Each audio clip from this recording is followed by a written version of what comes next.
Yes, quite a dramatic day, and if there was ever any doubt, events on the final day today of Cosatu's Congress in Midrand have shown that there's no coming back for Union NUMSA and Zwelinzima Vavi.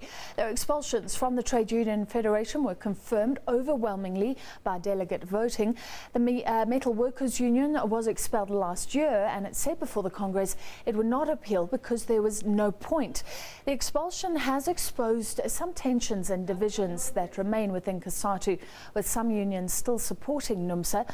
The Commercial, Catering and Allied Workers Union, SABC, put it on record that it did not believe the expulsion was right. Some members of the Democratic Nurses Association abstained from the vote as they support NUMSA, and the vote was held after the Food and Allied Workers Union, NEHAWU, objected to the Congress accepting the expulsion. Over 900 people voted in favour of NUMSA's expulsion, with just 67 against.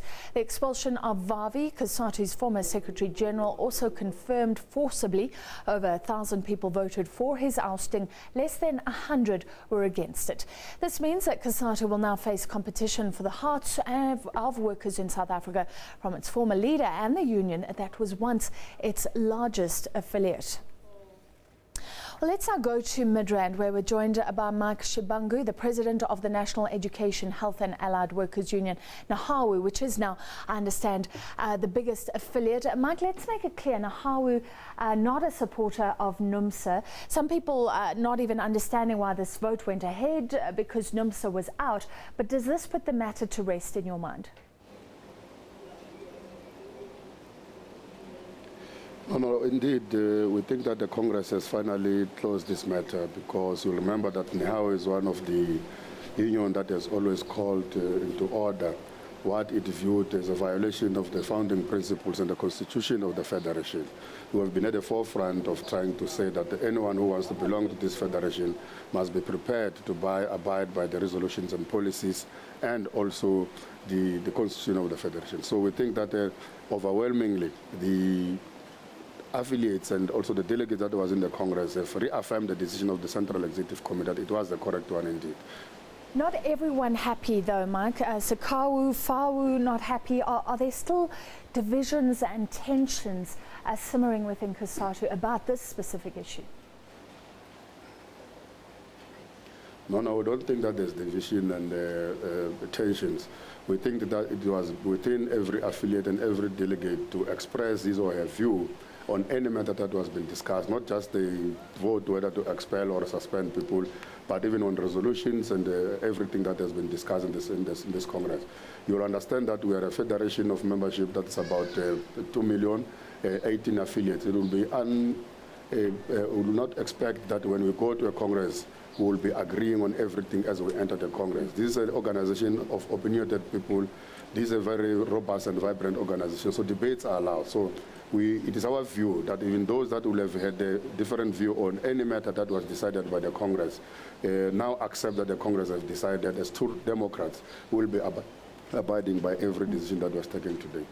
Michael, the biggest affiliated union now firmly out, Cosatu's former leader now firmly out. Is there concern that you're now in competition with NUMSA, with Zwelinzima Vavi, AMCU already making inroads in the mining sector? Trade union movements in the country have always, and everywhere in the world, have always been in competition for the membership of the employment in every sector that they belong to. So it's not a new thing. There's NEHAWU when it were formed, including Cosatu when it was formed, there were a lot of opposition, even at that time, from the government of the day that was not even supporting the formation of a progressive trade union. So we're not afraid of a competition. We've always been in competition with both our employers, both the system, but also rival unions. So it's a challenge that we are prepared to take it on.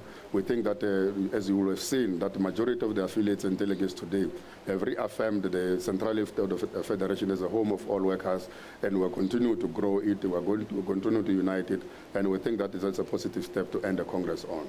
Michael, Cosatu leaders were saying that this would show the revival of the Trade Union Federation. Looking back on the week's events, is that the case? Because Cosatu, there's no doubt that you're weaker than ever before. No. Given where we're coming from over the past 2-3 years, we think that it will not be a correct statement to say that we emerge from this Congress weaker than before. In fact, we have consolidated our strength, we've consolidated our cohesion, we've consolidated our unity.